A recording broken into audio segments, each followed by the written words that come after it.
let's see here.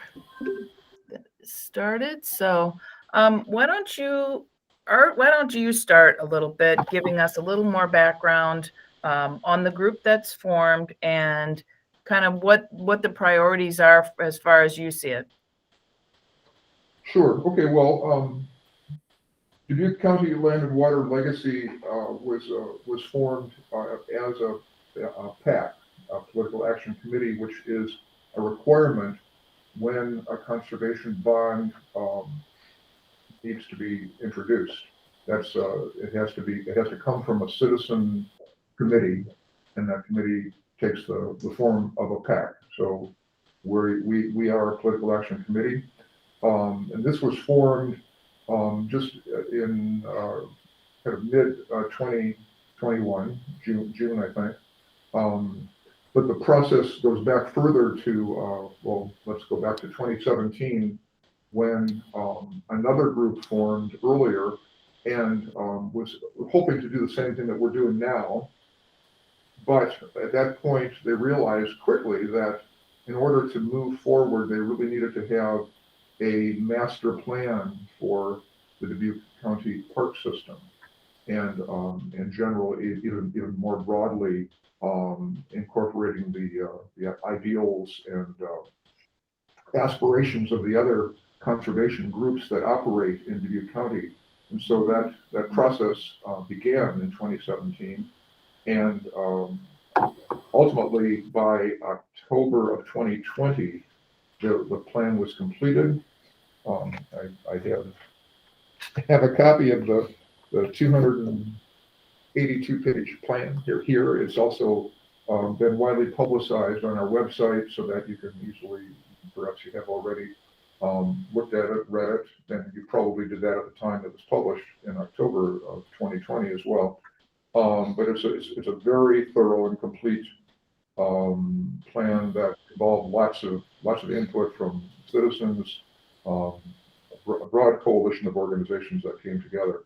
So this was really kind of the vetting process for what we want to do to improve parks and conservation, land and water quality in Dubuque County. And you said that started in 2017, that process? I believe so. Is that have I got that right, Brian? For the long range planning? Yes. I believe it started in 2018.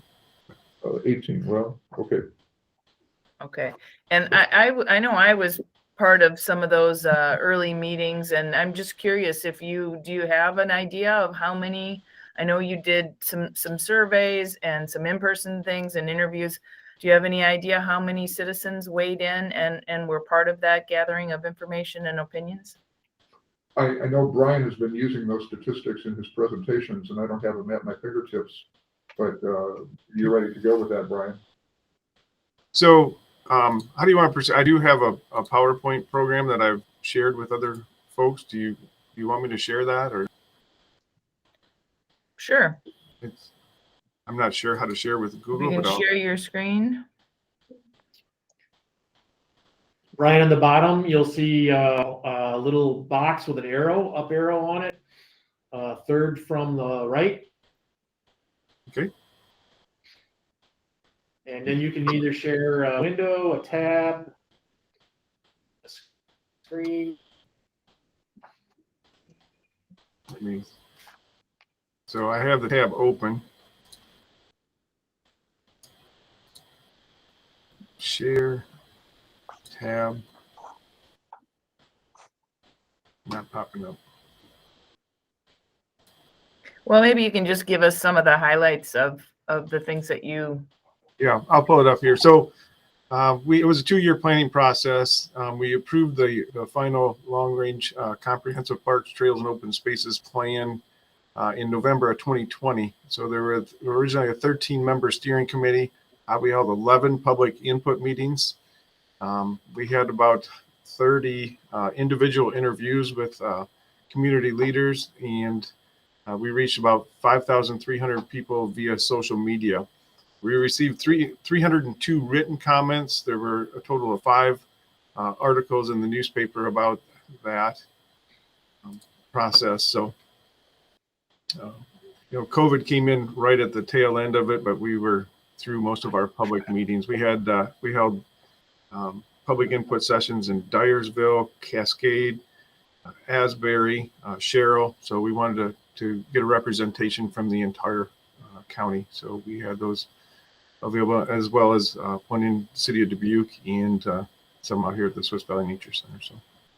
And when you have those meetings, is what you hear from citizens, does it differ from, in Cascade or in a smaller city as opposed to when you're talking to folks who live in and around Dubuque? I think it does a little. I mean, one of the main recurring themes we hear is more trails.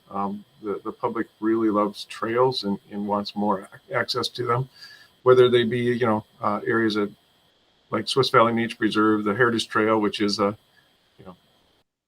pretty established, limestone surface and partially paved trail, to, Whitewater Canyon, where we have some pretty, rustic trails, more of a wilderness experience. So that was really struck me as pretty much everybody would like to see more trails that we got comments from, and also water trails. Kayaking has exploded in the last several years.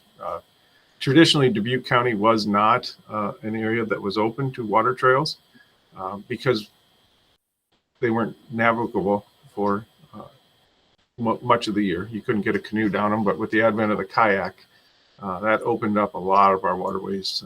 You can float in much less water. It became extremely popular. So we're also in the process right now of a water trail plan. Stan Tech has been retained to do the water trail plan for us.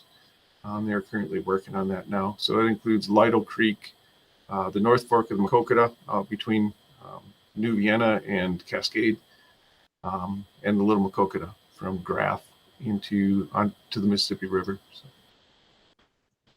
I was just going to add that one of the very popular ideas that was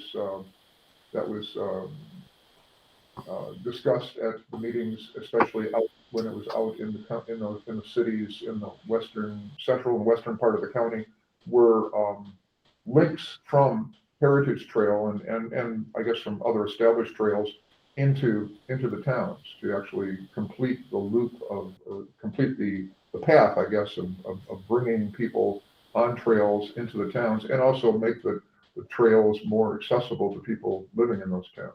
So Epworth, Farley, Dyersville, we're all very excited about this, and I can see why. And that is part of the plan going forward. Yeah, those ideas are in the plan, and I think they've been presented as among the top 10 ideas for the first portion of the years covered by this 20-year plan. Okay.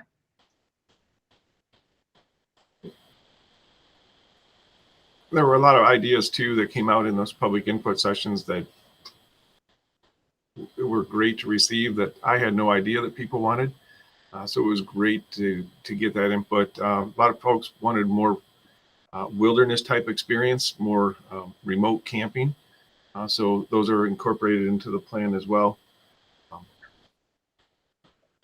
Okay, and can you talk just a little bit about the impact of the pandemic and the kinds of, I know we've written about some of the remarkable increases you've seen in people wanting to access trails and some of our outdoor public spaces. Can you give us a little bit of your perspective on that? It's been quite amazing, really. When the pandemic first hit, we were contacted and we're trying to find out ways to close our areas to public use and how we were going to keep people away. And then as things evolved, luckily it happened in March timeframe when things weren't really open yet. So we didn't know how to react, but we were able to keep our areas open, and the response was tremendous. The Heritage Trail at Rupp Hollow Road. So we've been trying to do our best to count the number of users for several years. We had a counter at Rough Hollow Road, and in 2019, we had 104,000 people that went west from Heritage Pond on the limestone surfacing. In 2020, that jumped up to over 208,000 on that same trail. In this year, 2021, I expected it to be high, remain high, but we've remained steady with the 2020 numbers. We have not seen a drop. It's continuing to be very busy at all of our areas. Proving Grounds recreation area, the mountain bike trails tripled from 2019 to 2020. Whitewater Canyon tripled. Most all of our areas at least doubled in their usage and continues at that same pace in 2021. So it's pretty incredible. We project how much camping revenue we're going to bring in each year. We are on pace to really get close to making our projected revenue in December or yet this year. Our fiscal year started July 1st, and we've just seen a huge increase in camping. And I think a lot of that's due to employer flexibility right now with the pandemic. So we've added Wi-Fi in several of our campgrounds. And so folks, we've always been really busy on the weekends, you know, that peak use time. But where we've seen the huge difference is during the week camping. So we get a lot of folks camping during the week. They're able to do some work from their campsite and, you know, have their kids run around the park, enjoy the playground equipment and the stream and all the amenities we have. But it's been really tremendous to see the uptick in camping. Isn't it kind of interesting that people want more wilderness campsites, but love having access to Wi-Fi? Yeah. It's, you know, I really struggled with the Wi-Fi in our campgrounds. And for years, I was called the kid on the department. I was the youngest person on staff for over 15 years, the least seniority. And then we had a huge turnover. But anyway, when I first became director, I would go to our annual meeting in Des Moines for the County Conservation Directors Association. And we have a round table where everybody gets to discuss things, and Wi-Fi came up. And a lot of counties were starting to add Wi-Fi. And I'm like, why? You know, I want to get my kids away from that. I want to get them out and enjoying the natural resources, learning about the outdoors. And Harry Graves, who was the director of Johnson County at the time, he looked at me like, Ryan, he says, if it takes Wi-Fi to get them to our parks, that's what we need to do. And from that point on, once we get them to the park, we need to engage them and get them excited about outdoors and natural resources and spending time with their families. So I was really swayed by that. And, you know, we went into Wi-Fi a little gingerly, but it's been a huge benefit. I didn't grow up with a cell phone. And I'm sure most of you didn't either. And a lot of people feel really uncomfortable without that safety blanket. Finley's Landing is the kind of the poster child for it. We used to have payphones for some of you young folks. You used to have to put money in it to make a phone call. And they cost us a lot of money to have in our parks. We were charged for each one of them. But anyway, you know, there's no cell phone signal at Finley's Landing without the Wi-Fi there. And we couldn't figure out why people would not come to Finley's Landing anymore. We put Wi-Fi in there and boom, our camping popped up. So they're just not, you know, I think they feel safer with their access to their cell phones and willing to use those areas, you know, once again, now that they have it. So it's pretty exciting. So I think the key is to get them out there and to, I think really with the pandemic, what we see with the numbers continuing to stay high is I think people found out that spending time with their families in more of a relaxed setting is just, you can't measure that. It's something that's really priceless.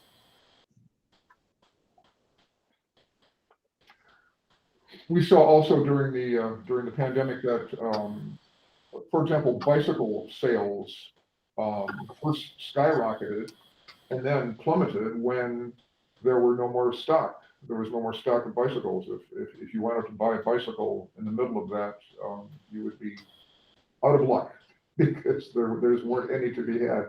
And this was a worldwide situation with bicycles. I was in a conference call with mayors from cities in Europe in March at like 3 o'clock in the morning. It was very interesting, and it was the same problem everywhere. It was the same problem everywhere, that people were coming out of the woodwork using bicycles that had never seen bicycle traffic. They had to reroute streets, but also people couldn't buy bicycles, and that's just one part of this world of outdoor use during the pandemic that really changed. I just want to say this, in the very beginning was Dubuque County. Dubuque County was here before someone in 1834 decided to draw a line around it and make this beautiful place, give it a name, call it Dubuque County. But much is just as it was way back, long before any of us were around. And our citizen committee's objective, and Amy asked me about, what were our purposes and our objectives. Our objective is to preserve and protect, to borrow that phrase from another group of people, to preserve and protect the outdoor environment of Dubuque County. This beautiful place, these hills and valleys and gorgeous spots, and everybody has a favorite spot. If you live here, you have a favorite spot that you love to go to or love to look at from across the valley, and that won't change by the addition of e-bikes or the addition of Wi-Fi and campgrounds or all the fancy improvements that have been made in camping equipment. That's all for the better, because it gets people out there and comfortable in using the environment. And we're thrilled to be part of this movement, and to be leading and directing the people of Dubuque County to make this great investment. And it's just a really wonderful opportunity that we think people will be disappointed if they find that they've let this slip through their fingers. So Art, I'd like to hear a little bit more about that. When we talk about, we've got record number of people going out and exploring our outdoor spaces. Obviously, we have the natural scenic beauty of this area that has always been a factor. So why do we need to make this investment, and what does that get us that we just wouldn't see if this does not come to pass? Well, a lot of, and again, Brian can probably speak about this better, but I'll get the conversation started. With just many years of kind of minimal budgeting of funding, fixing things as they needed to be fixed, and not taking great plans, taking great pains, I guess, to be able to make lasting improvements in some areas. It's been a situation where there has been deterioration, and some of that has resulted in actual damage to the environment in terms of waterways and land erosion and things like that. Areas that I don't talk about well, but I understand that they have happened, and they're likely to continue to happen unless improvements can be made. And some of those improvements are spelled out in the plan that the County Conservation Board has approved, and which would be among the items that would be funded by this conservation bond. And Brian, maybe you have a better answer than I do about why it's important that we take this action now and not 10 years or 15 or 20 years from now. So there's actually quite a few reasons. And first off, I'll start, back in 1957, the Conservation Board was created, and I won't get into that whole, the creation of county conservation boards, but 83% of the folks in Dubuque County voted to create the county conservation board. So Where we've been since 1957, most of our areas were developed or acquired in the early 1960s. A lot of our infrastructure is very old. We've had some numerous electrical failures in our campgrounds. Most recently, this year, we had a couple of failures where our electrical system completely broke down because of the heavy use. So upgrading our infrastructure, our pavilions, our restrooms, our roads, and the trails within our parks really need updating. Another one is the accessibility of our areas. Not many of our areas are accessible for all segments of the populations. So for instance, out here at Swiss Valley, we have Sageville School and Audubon School out here this morning for environmental education. So part of the third grade. So we've entered an agreement with the Dubuque Community School District to get every child in the school district out doing environmental education tied tightly with their curriculum at the schools. If we have a student with limited mobility, there's no options for them. We don't have a hard surface trail that they can go on a loop and experience the same things as the other students do. We need an accessible trail here at Swiss Valley. I'm not talking every trail at Swiss Valley, but one near the nature center here where we can get those folks out and get the same experience as everybody else does. We look at our degraded streams here. We've been working hard at Swiss Valley to improve the conditions of our stream. We have probably, it's in the top 5 of the most heavily visited fish streams in Iowa, right here in Catfish Creek at the Swiss Valley Nature Center. And we have a lot of post-settlement alluvium, a sediment that's settled in those valleys. And we have straight up and down creek banks because of all that sediment over the last century and a half. And that's where a lot of our sediment is coming from. So we've been laying those stream banks back and planting native vegetation on them. What that does is it really alleviates the damage done by flooding. So when you have the stream contained in a very narrow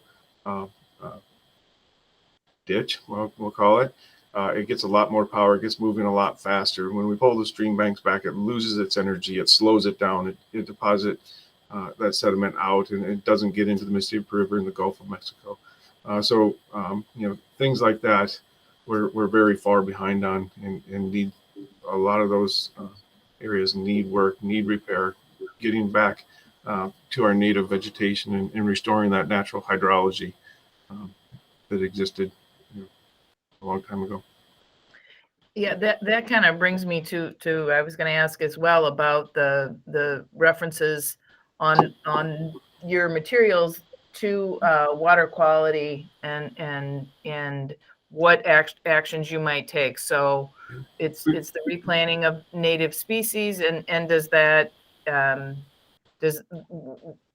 obviously that's an erosion issue, and I don't know to what extent can that actually prevent flooding in those areas? Oh, so yeah, one of the things that pops out in the long range plan is the Maquoketa Valley Greenway, Little Maquoketa Valley Greenway, and I wanted to do my goals. I had a list of ideas when I became the director, what I wanted to accomplish, and my top goal was to get a long range plan completed. And then 2007, then I had a bridge collapse, Bridge 18 collapse in the Heritage Trail. Our infrastructure was failing, dealt with that. Then 2008, we had 2 floods and a tornado. And then 2000, took us a long time to recover from that. 2010, we were hit with another flood. 2011, we hit with an epic flood. And unfortunately, the long range planning got pushed down the road. So the Little Maquoketa Greenbelt would significantly, I feel, reduce flooding in the Little Maquoketa area. We just did a dredging project, and we got rid of 425 tandem loads of sediment that were removed from Massey Marina in a previous dredging project. We're getting ready for another dredging project here yet this fall. And we have to remove that sediment to an upland location. And I was talking to the fisheries biologist, and I was all proud of myself that we removed 425 tandem loads of sediment. And talking with the river biologist, he says, well, Brian, you took 3 days of sediment load from the Little Macocata River out of the river system. So that kind of puts things in perspective of how much sediment is moving through the system into the Mississippi River. It doesn't just cause problems for ecological reasons. It causes problems for commercial shipping of goods up and down the Mississippi River. There's a lot of impacts. It impacts outdoor recreation.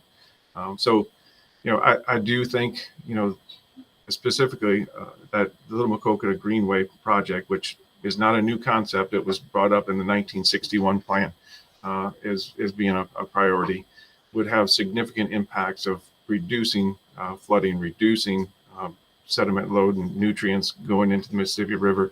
It would have a huge impact in providing outdoor recreation space for outdoor enthusiasts. So there's a lot of things in this plan that would really do a lot of good.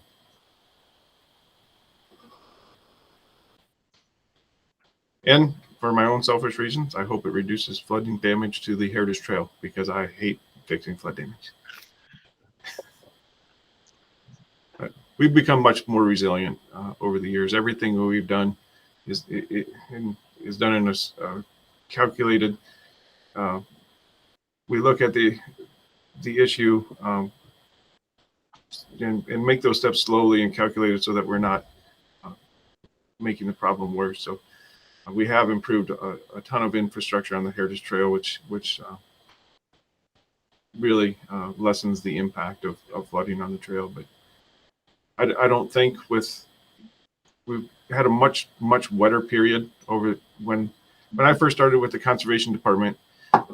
We didn't mow in July and August, so we would park our mowers. And I tell the young staff this, that we caught up on maintenance issues on July and August because we didn't have to mow because it dried up. But the amount of rain we get and the frequency and the depth is much more significant than it used to be in the past. And now for the past almost 2 decades, we've mowed every week from April to November. Which is a huge swing from where we were back in the late 80s, early 90s.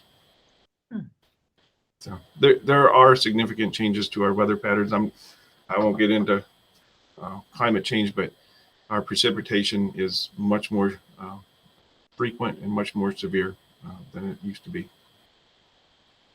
And developing, parks and natural areas that can be more resilient is another thing in this plan that is really called out.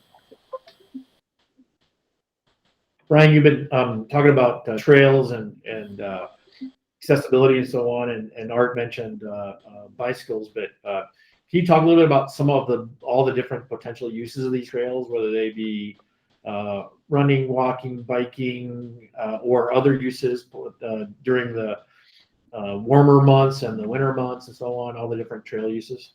Yeah, we're having some issues with e-bikes, but I won't go into that. But during the winter, especially, we've really increased the use on our areas through snowshoeing and cross-country skiing use. So that's something in the past probably 8 to 10 years that has just really exploded.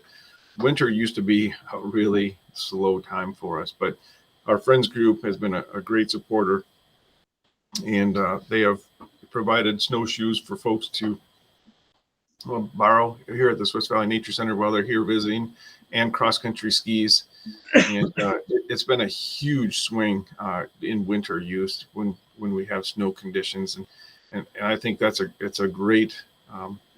If you go out and walk with snowshoes or cross-country ski, it is a cardiovascular workout. It is not just a normal hike. It's much more strenuous, and I think people really have gotten into it. And since our friends group has purchased those, I know a lot of people that have gone out and purchased snowshoes and cross-country skis, so they don't have to wait till we're open. They can use them whenever they want, close to their home or wherever. But seen huge increases in winter use in our areas, and hopefully that will continue.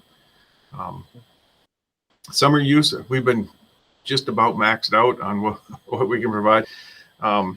We have this small parking lot here at the Nature Center. I worked last Sunday, and we have a staff meeting every Monday morning. And again, our parking lot that holds 30 cars had over 50 cars in it all weekend long. And it's really it's a great struggle to have. I would like to, have some more accessibility to our areas with, increased capacity of some of our parking facilities. And I know it's not very exciting, but having the infrastructure to support the use we get is really important. So additional parking at Swiss Valley is part of the plan? Yeah. Mhm. And another thing, we have 3 school buses here again today. We can't get them turned around in the parking lot without blocking half the parking lot off.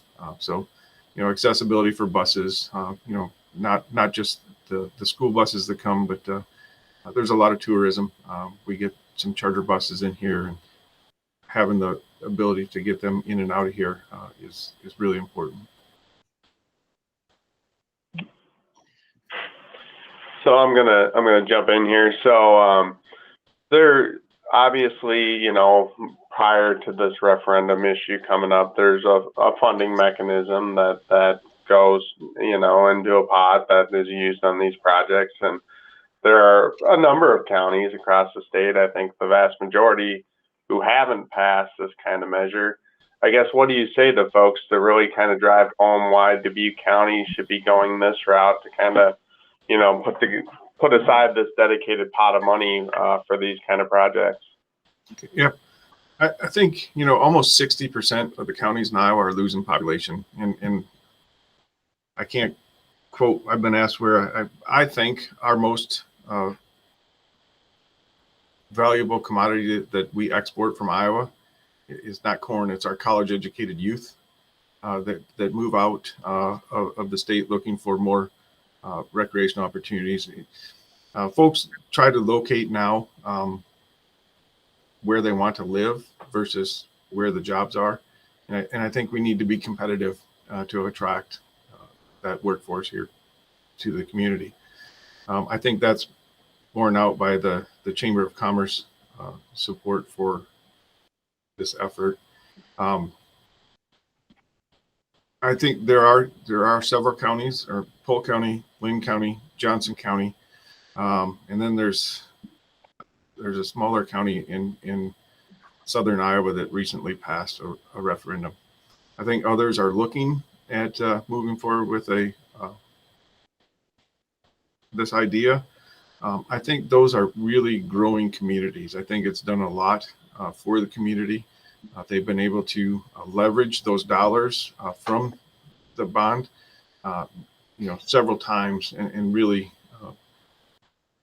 go to stretch those dollars as far as it possibly can. There are not many funding sources for park projects anymore. So Resource Enhancement and Protection, REAP, for instance, has been authorized. I think originally it was supposed to be $30 million. It's out of the Environment First Fund at the state level.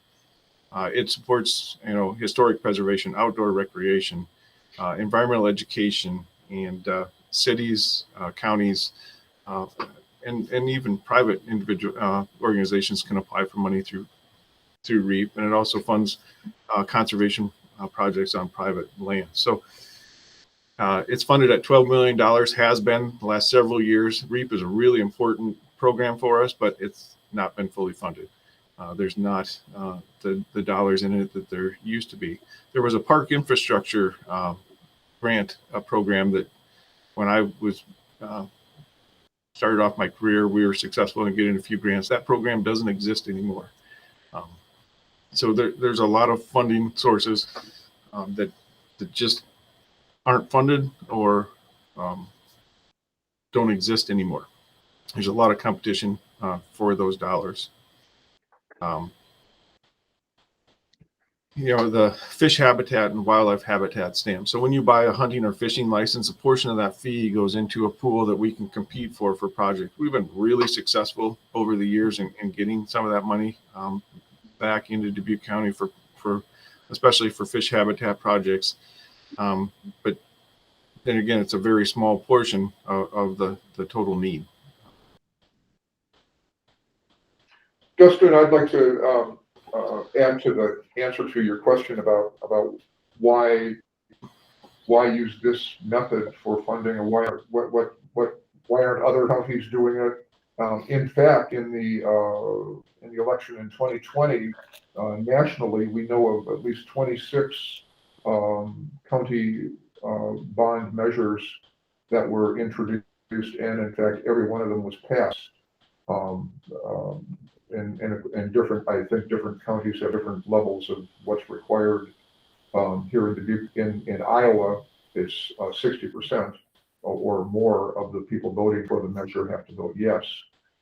And as Brian said, there have been 4 of these measures that have been introduced in Iowa. They've all been successful.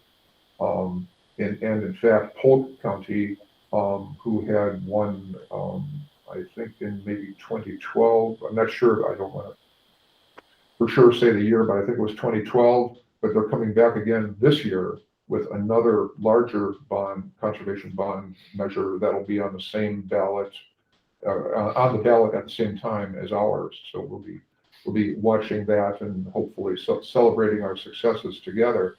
But it's when you think about it, the choices for how to fund county park systems, how to fund conservation measures are either a method like this, a bond-funded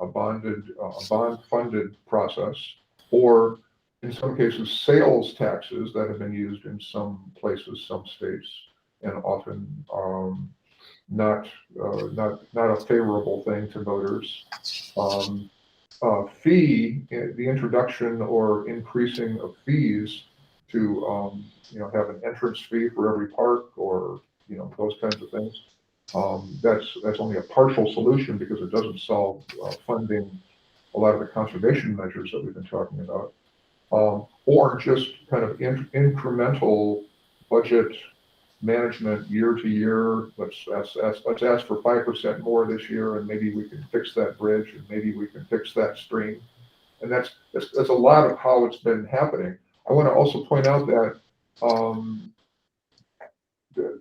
this money, when it becomes available through this conservation bond measure, will be able to be put up as matching funds for greater investments by private, state, federal, and private foundations. So when you look at the plan, and I hope you will spend some time looking at the plan that was developed, you'll see that every point in that plan has every project in that plan has a portion that we expect would be paid for by county funds, and other portions that could be paid for and likely would be paid for if you have the matching funds to put forward by these other sources that I mentioned. And every project is spelled out by the likelihood of who, where that extra funding would be coming from. So I guess what I'm saying is that over the next 20 years, if this conservation bond is used to its full capacity of $40 million, it's likely that another 40, perhaps another 80 or more $1 million worth of park improvement, conservation funding improvements can be brought into the county from these other sources that I've brought out. And this is not pipe dreams. This is how it works. This is how it has happened in the other counties where this has been successful. I think when you're working on projects, and especially large projects, it's much easier to leverage other dollars when you have that seed money to start with. So I think we'll be able to partner with other organizations, get more grant funding, get more donations, and develop those partnerships if this would happen to pass. And if we can say that these funds are available because the people of Dubuque County, and more than half, more than 60%, of the people in Dubuque County voted to make this happen. That's a powerful statement to make toward these other foundations and state and federal agencies that the people in this county really care about this stuff. And this wasn't like just one rich guy donated $40 million and that's the match. This is 60% of the voters in Dubuque County have approved this. That's what we'd like to be able to go forward and say. That's why it's so important that everybody take this seriously. I know we're running out of time here, but I did just want to get in a quick question. It seems like a lot of folks in the community are concerned about the plans to pave the Heritage Trail. Some of them think that if they support this measure, that means the paving will happen. What would you say to those folks, and how closely tied are those two things together? Okay, Go ahead, Art. well, I just like to say this, that because something is in the plan doesn't mean it will absolutely happen. The plan is a plan, and the way this will work is that the County Conservation Board will decide its next, year or 2 years or 5 year of activities that they're going to propose to have funded, and they will lay that out. And it may or may not include funding portions of Heritage Trail or any of the other hundreds of projects that are laid out in this plan. And then that will be presented to the County Board of Supervisors for their funding approval as part of the budgeting process. And so it may or may not be included in the plan. Go ahead, Brian. So one of the reasons why the county conservation system, I think, in Iowa is so successful is that it was Thomas McBride that said that all conservation is local. And with the Conservation Board, we're closely listen to the public. They have lots of opportunity for public input, to talk to staff, to talk to board members.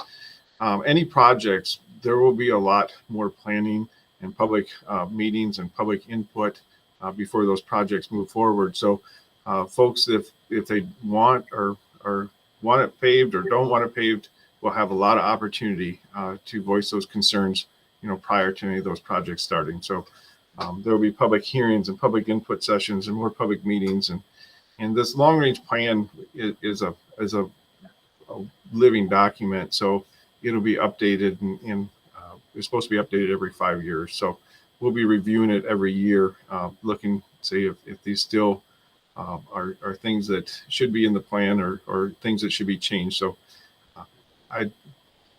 my answer to that is nothing is set in stone. Those projects will need additional funding and lots of opportunity for the public to weigh in on those measures. Anything else? We did get started a little bit late, so I just want to make sure we covered all our bases. Anything else from our team that we want to hit on? Otherwise, Art or Brian, is there anything you'd like to say that maybe we didn't ask about, or a point that you think is particularly important to get out there? Just one of the questions I had from the Dubuque City Council, there will be a lot of oversight on how these dollars are spent. So the Conservation Board has always moved in a measured,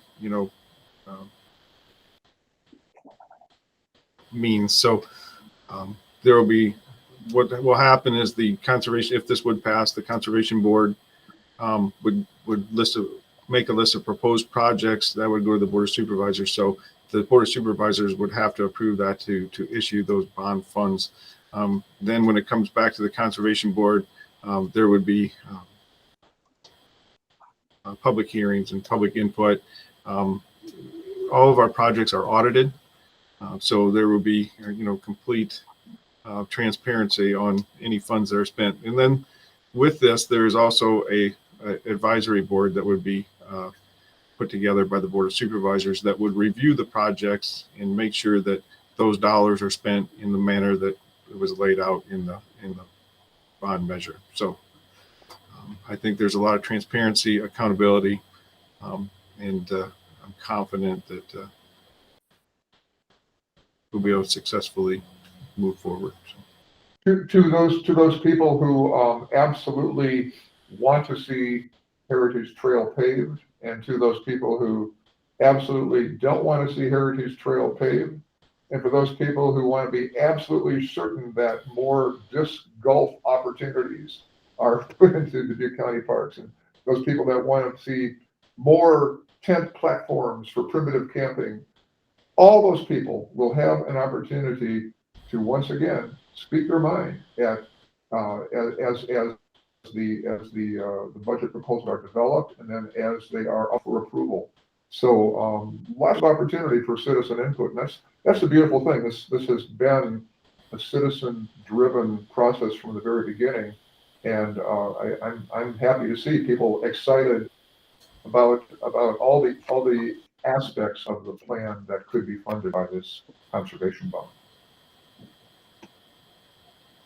Great. Well, we really appreciate your time today, meeting with us, sitting down to talk about it. Covered a lot of ground here, and thanks for your time and your effort in this, and good luck to you the rest of the way. Thank you very much. Thanks very much. We Thank appreciate it. Thank you. Thank you.